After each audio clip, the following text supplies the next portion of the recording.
Today on MuscleCar, big bodies with big blocks, light bodies with small blocks, turbocharged V6s, and modern-day performance. We're taking a look at what makes the ideal muscle car, plus how to lay down flat black graphics.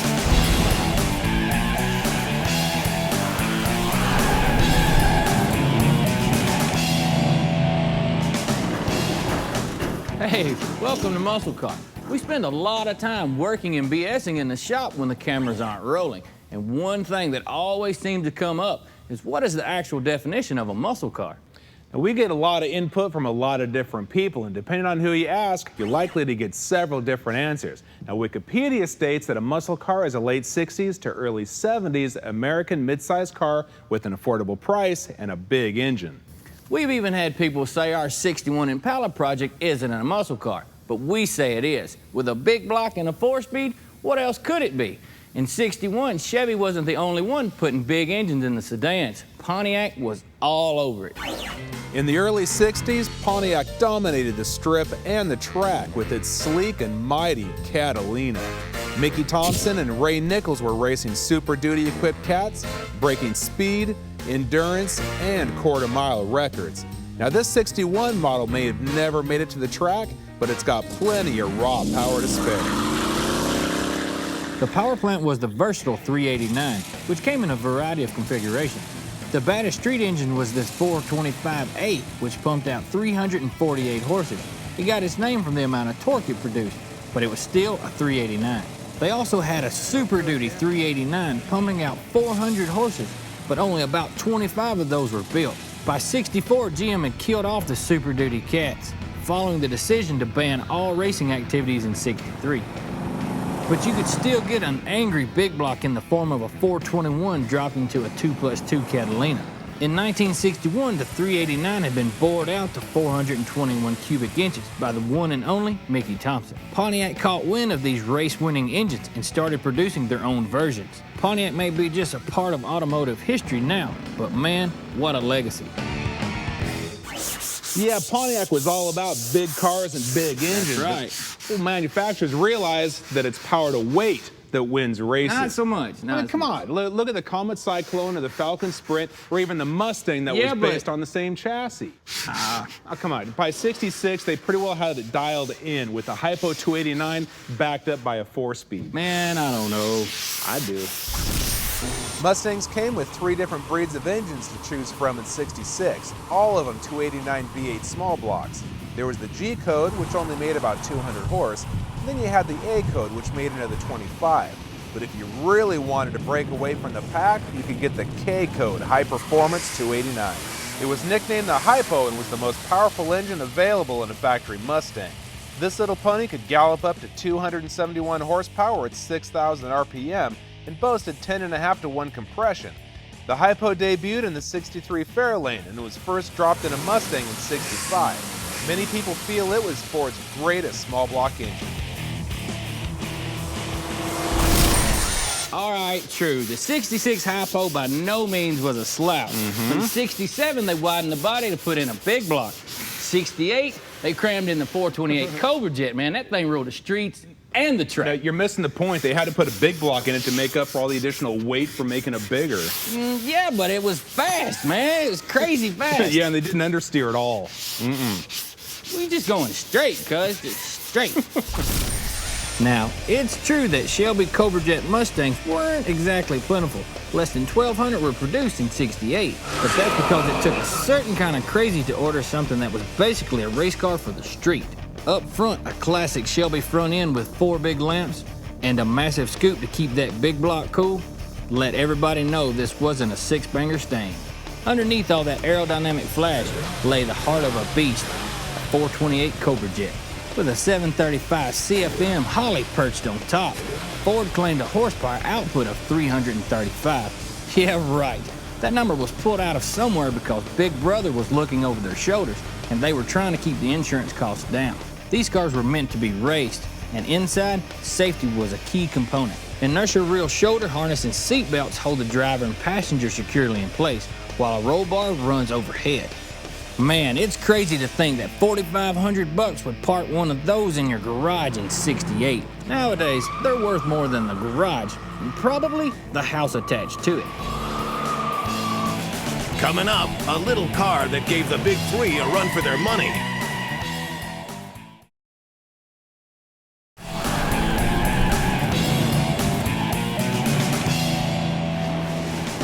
Hey, we're back. You know, Tommy over here thinks he's ruling the streets with a big block and a '68 CJ Mustang. Well, I think he'd be surprised if a little car called the AMX pulled up next to him at a stoplight. Well, technically, AMC didn't offer a big block or a small block. All their V8s were based on the same engine. That's true. In fact, 1970, they offered a service replacement block with a little bit of machining. That thing could be matched to any displacement. Well, in '69, they took a 390 and dropped it into a sawed-off little Javelin and named it the AMX. They went out looking for a fight for the big three. They chopped a full 12 inches out of the Javelin, shortening the wheelbase and deleting the rear seat. This made it a lot easier to maneuver around the twisties, which meant it was a big hit in Trans Am racing. They were running fender to fender with cars like Z28 Camaros and Boss 302 Mustangs, both running small blocks, by the way. AMC took their one-size-fits-all block, bored and stroked it to a 390, and dropped it into the AMX. These cars were all about winning races and not blending in. But just in case the racing stripes and side pipes didn't get you noticed, AMC came up with 3 crazy colors to dip their AMXs into. They painted 284 in Big Bad Green, 283 in Big Bad Orange, and 195 in Big Bad Blue. The stripe running over the top indicates the Power Pack cars. Now, this option was only available on the 343 or 390 AMX. The package included power disc brakes, redline tires, twin grip axle, and 140 mile-an-hour speedometer. The insides of these cars are downright small. 2 bucket seats up front, and that's all she wrote. The gauges are oversized and easy to read, and every AMX has a dash plaque with its unique production number. You know, big or small block, honestly, dude, I don't care. As long as the thing looks cool and hauls the beans. Now, one of my all-time favorite cars is a '71 Cuda, and that's not because we just finished building one. I just dig them. Yeah, man, that cheese grater grill and that distinctive style is hard to beat. Not to mention you throw in a 383 and a 4-speed, that thing is nothing but cool then. Heck yeah. Plymouth had no problem pushing the aggressive attitude of their muscle car. The Cuda adds red. Go catch a Cuda if you can. And a '71 Cuda is quite a catch. Now, Cuda is not just a nickname. It's a beefed-up, high-performance version of the standard Barracuda. Cudas came with heavy-duty suspension and brakes, hood scoops, a blacked-out rear deck panel, and rally gauges. Plus, you got a 383 4-barrel pumping out 300 horses with 410 pound-feet of torque. You also got the choice of upgrading to a 340, 440, or the Hemi. But the 383 has plenty of power and torque to take on any of the other pony cars of its day. 0 to 60 times were a scant 7.8 seconds, and it could do the quarter mile in the mid-14s. The grill is trademark 71, but the most outrageous styling cue of the year was the billboard graphics on the rear fenders. These monster stripes announced to the whole world what was lurking under the hood, and were practically the size of an actual billboard. They were so big and so hard to put on the car that designers at Plymouth were told never design any stripes that large again, and they didn't. Unfortunately, '71 was the last year you could order a 383, 440, or a Hemi under the hood. In '72, the EPA had started castrating the ponies coming out of Detroit, and the only engine available was a 340 rated at only 240 horsepower. After the break, think muscle died in the '70s? We'll show you how Detroit's keeping it alive.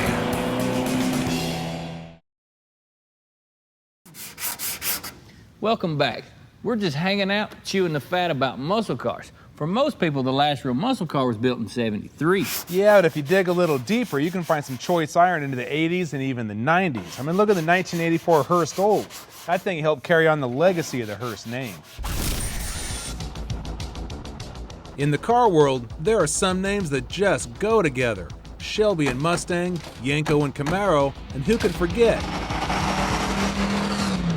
Hurst and Olds. They joined forces back in '68 to create a killer version of the 442, and over the next decade, the Hurst Olds made its mark on the street and on the track.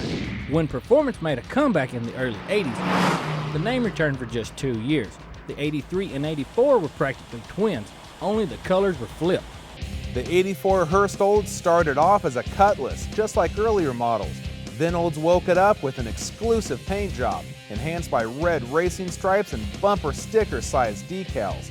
The body got a sportier look with a front air dam, rear spoiler, and power bulge hood.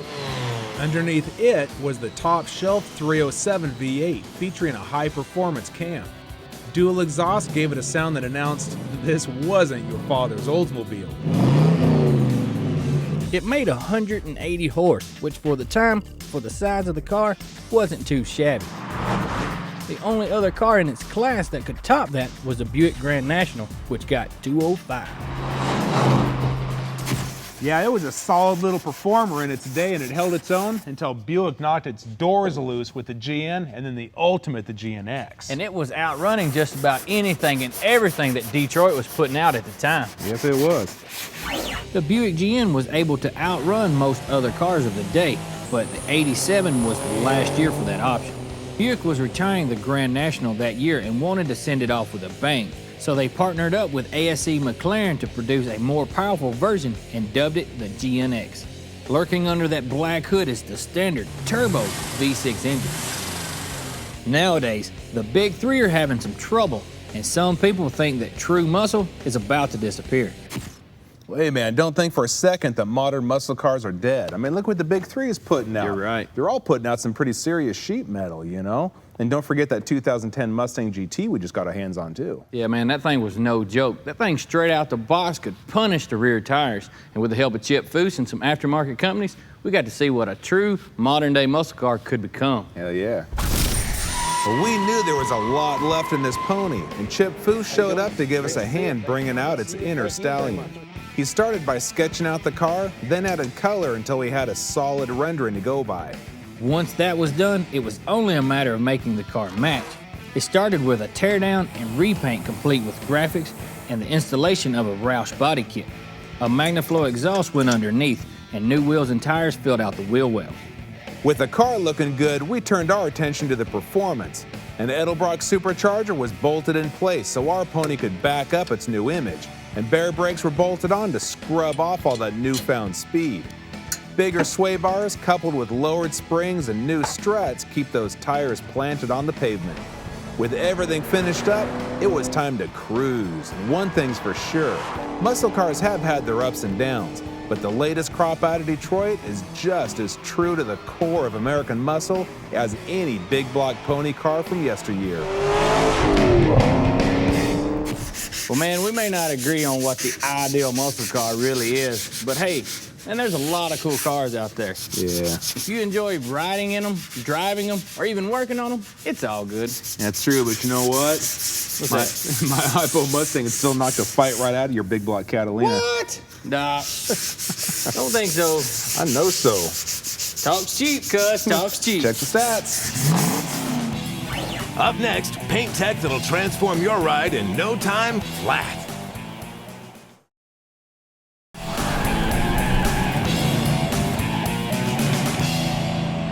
Hey, welcome back. You know, we've looked at a lot of muscle cars today, and one thing you may have noticed, graphics play a big part in the style of all these cars. Rally and super sport stripes were popular in the late 60s, and the early 70s flat black was in. Hood stripes, bumblebee stripes, fully painted hoods, these all scream 70s muscle. In the 80s, graphics usually involved intricate decals. Adding these kind of graphics can really doll up your ride. Not to mention it's a lot cheaper than buying a set of wheels or throwing a bunch of chrome at it.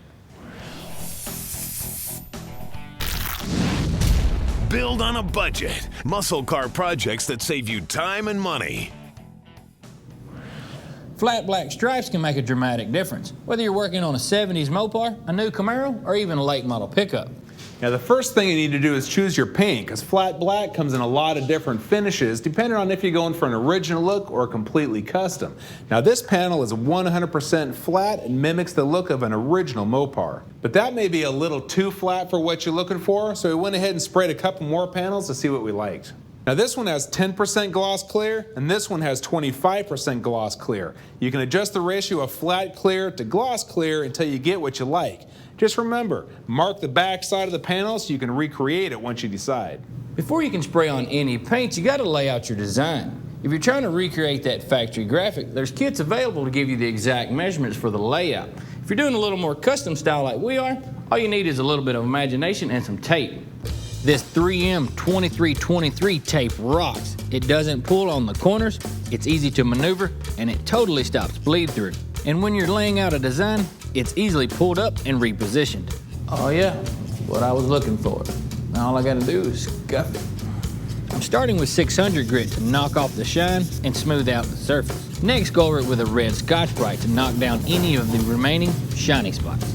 Now right now what we're doing is adding a flat black graphic to a hood. But if you want to say color match your dash to the outside of your car but you don't want a gloss dash, it's kind of the same concept. You lay down the same base color and then add your flat clear. I'll show you how to mix up that flat clear here in just a bit.